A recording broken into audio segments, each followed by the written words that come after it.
One thing we should do is looking at the characters, because you said that Yes. earlier, looking at the characters, and I've never actually really done that. I have a lot of characters because I have a lot of packs.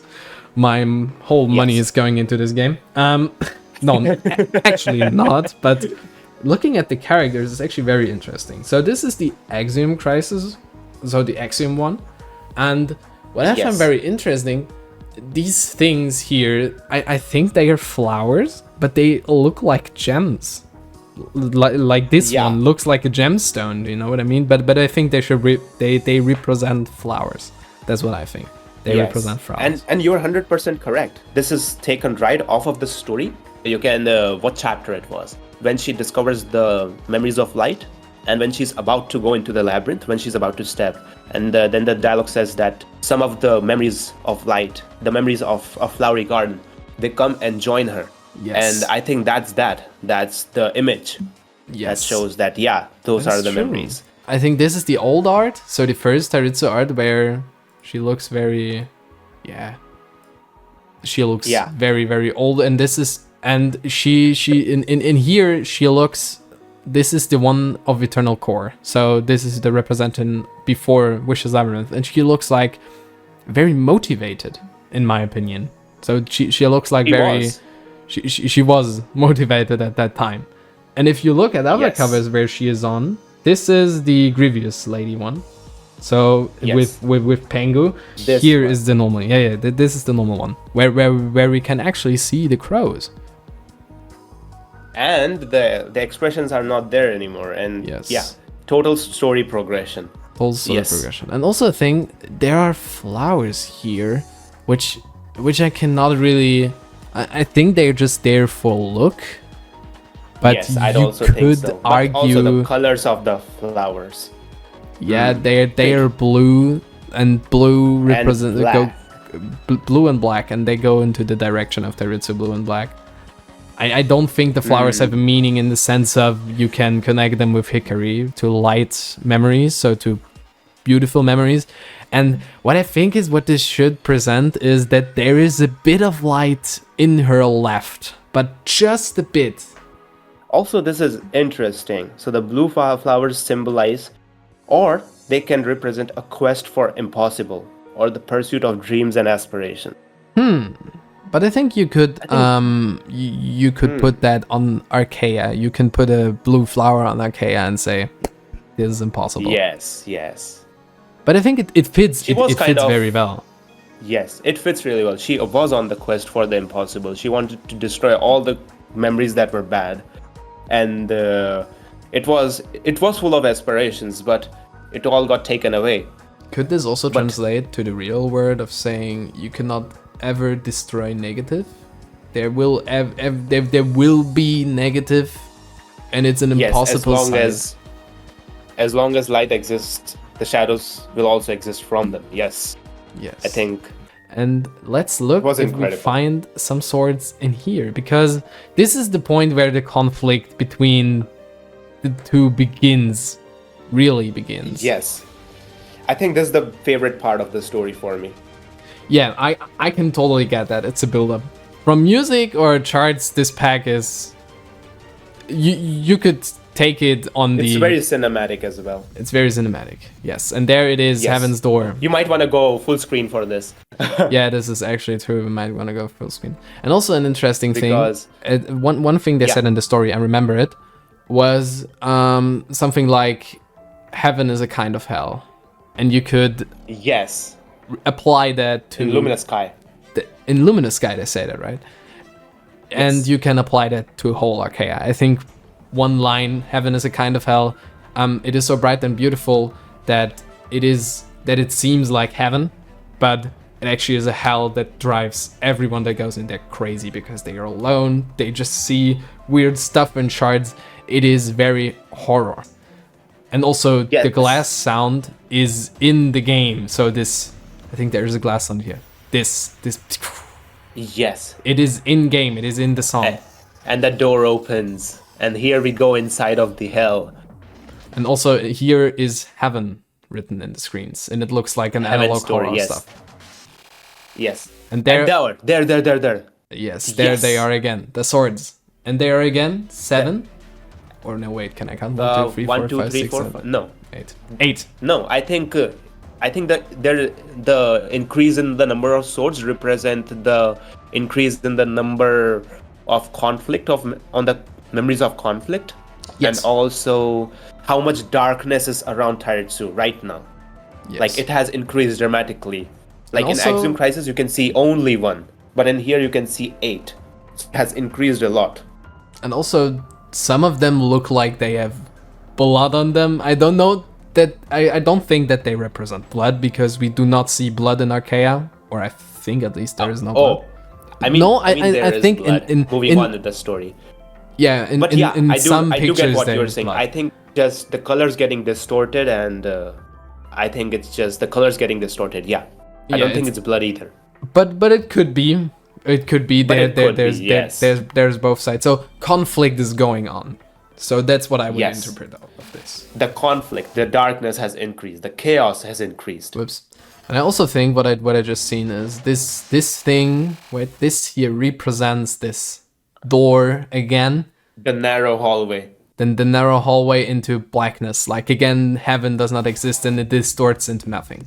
Actually, this song is and then you hear this song. I love and it leaf just sounds songs. like the song. It sounds amazing, but at the same time, And there it is again. now sword. here, this is different. This is different though. Like this here, Ring Genesis perfectly encapsulates what Adverse Prelude is all about. Yes. You see Tairitsu and Hikari come together.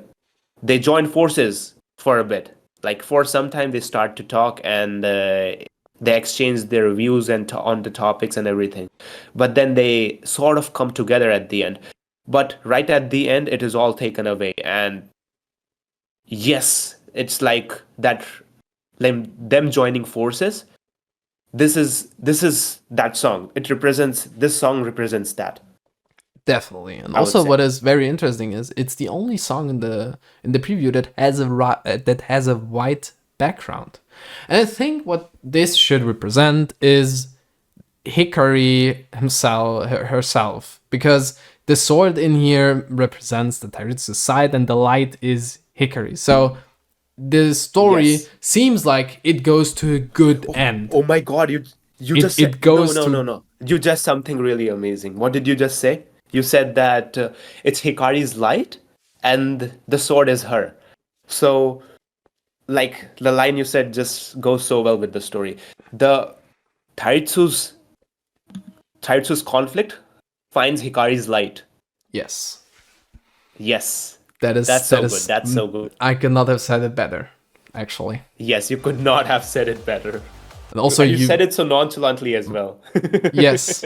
And also there are many swords in here, so there's, I think there was here, there were swords, and Yes. you will see them on this point. You will see them a lot, and it starts to get chaotic. It starts to get epic. It starts to break out. Something's happening, like you also see it in the trailer. These and you can see them together as well. Yes. And what is also a thing is that these lines are getting more and they're getting connected to stuff. And there it goes. Adverse Prelude. It is done.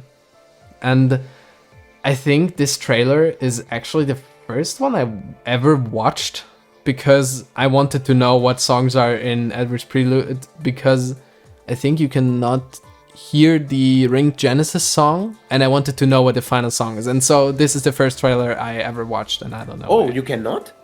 I don't know. It's just in my head that this is the first one I watched. It's been a long time. It is a long time.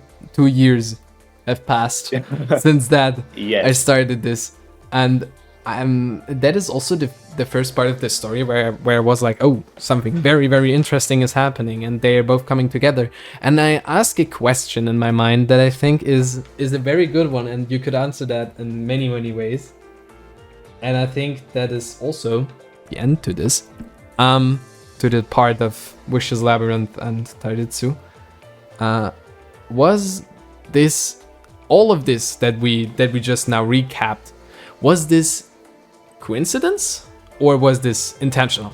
So Was it like she just gone into the labyrinth, she found the shard there, or did something or someone do that? Because they meet up before that this happens. It could all be coincidence, but in a world where very, very, very rare people met, so I think there are 2 or 3 or 4 stories in the game where people meet. In the Saya story, people meet. In the main story, people meet, and also the Saya story goes into the main story, which I would say it counts as the main story. And also in one side story, people meet. And these are the only times. So you could argue that it is not, that it is intentional that they meet. That someone was like, I'll put it here. Yes, Lavori did that, but like some creature above is saying you go there and you go there. Orchestrating the whole thing. Yes, that they move everything. Like there's some attention behind all of Arcaea. There's something more big behind that, something even bigger than stuff we know to this point, to the point of catastrophe. I think Lavori is cooking a lot in this game. They are cooking very, very good, and the question of how this is intentional or if this is not intentional, I think there is something there doing all of this. The film where the guy is on this island and his whole life is a TV series. You know what I mean? And I think that yeah. translates very, very well into Arcaea, because it is a weird world where random people get put in. They are not there their whole life. They just start there. And they are in a, I would say, in a teeny-like age. So there was something before that, but we don't know what it was before. And also they don't know what it was before. They have an empty mind. They know that they exist. They know that they exist, and it is like there is an infinite timeline and they just got put in. And in my mind, this does not fit into Arcaea, because I think that is a very complex world. And that's why I say it is intentional. Something in here is intentional.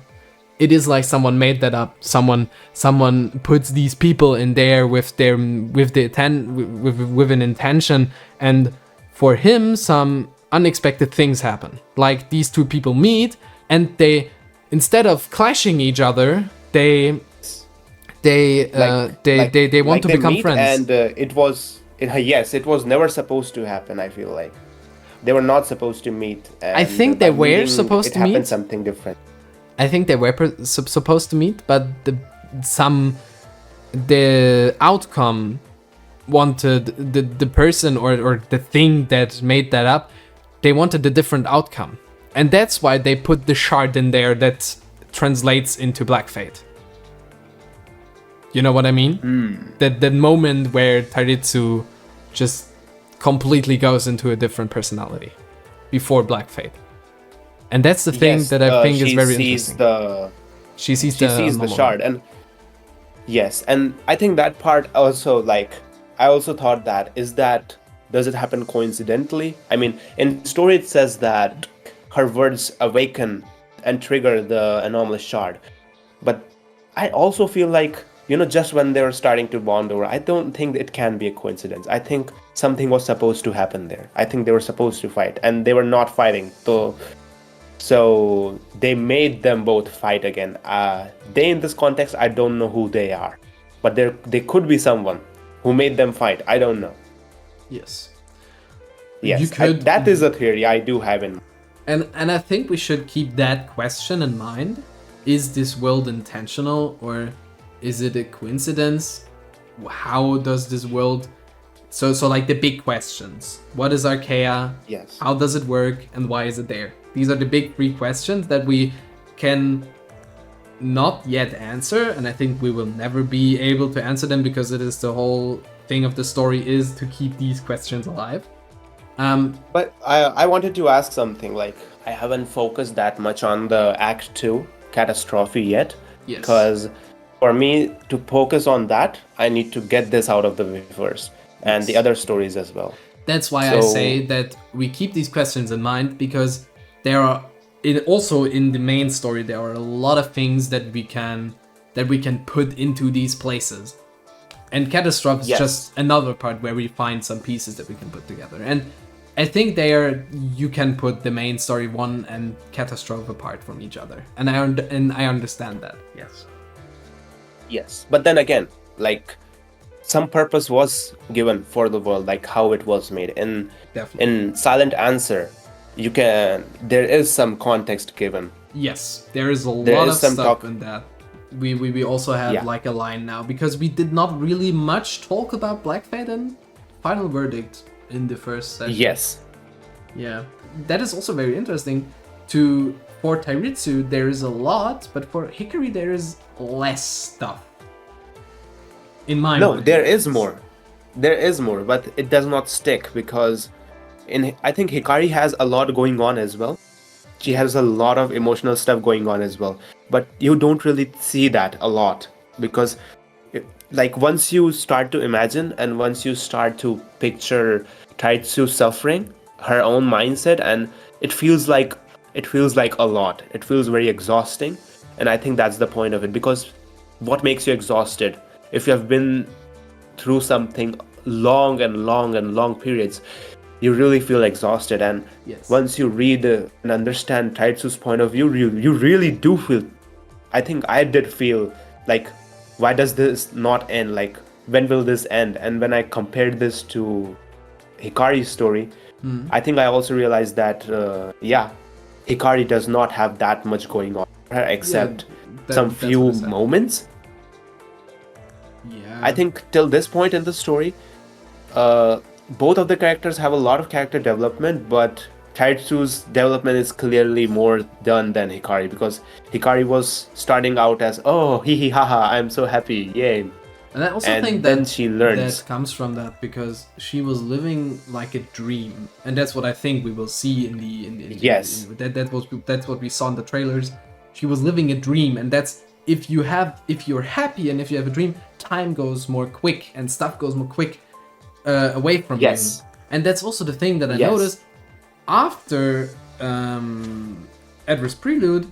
There is in Black Fate, there is a lot about Hikari. Hikari like fighting her inner self until the point of World Ender to, I cannot end this in conflict. I need to talk to her. I need to get her out of this. And if you read the story, Yes. you can Yes. make a list, and you will, after the story, you will have 50 points in there where she says, I do not want to end this in conflict. I want to talk to her. She wants to talk to her. Even the person speaking the story says a lot of times that that she will never be able to speak to her. And even the speaker gets Yes. like, I don't know, even the speaker says, yeah, she will not do it, but she's starting to talk. She's starting to talk to Tairitsu, and she's trying to get into it, but it is impossible. It is an impossible thing. It It's needs to impossible, end. yes. It needs to end in conflict. It also ends in conflict, but it also ends beautiful in some way. But the first ending, so like Testify, is very negative. And also what we need to do when we do Final Verdict, we need to look at the lyrics of Testify. I noticed the lyrics of Testify that's a are whole on that's a English. whole that's a whole thing. Yes. I just noticed that like a few days ago where I played the song. I think that was the day where we played the song. I noticed I heard Yes. some English words, but the whole I think you've listened to the full version next. We'll listen to the full version next. I think we do one video just for the songs, because all the vocal songs, like almost all of them, have a meaning. but the problem and is I cannot even- speak Japanese. Oh no, I think we will. I have analysis done. I have done the analysis of everything. You could just say I haven't found the opportunity yet to talk about it, and talking with you and having this session is the perfect opportunity. So thank you very much for joining me today for this, Yes, I've long enjoyed it. session. For this long session. Yes, it is Yes. actually an hour. Yes, and I think we'll probably end it off there. Yeah, We can talk about Hikari. Hikari in the next session, maybe. Yeah, we can do that. do it. Okay, so thank you guys for watching this video. It will probably in 1 or 2 parts. You'll see on the channel. And thank you for Trappy to show up today. We had a big discussion today. We sort of had this kind of discussion going on before. And I had this idea of talking with him and having this discussion with him and recording this stuff because it can be very engaging when you talk about stuff and the other person is also as ingrained in thing as you are. So I thank you very much. Yes. I don't know how to speak. I actually need to thank you because when we talked the first time, I was like, oh, a person that knows the story. I'm also very, very happy for that because I love the Arcaea story and I think there's a lot to it. And I also, yeah, I loved it. I really, really enjoyed it. Yes. And yeah, we'll continue in the next one.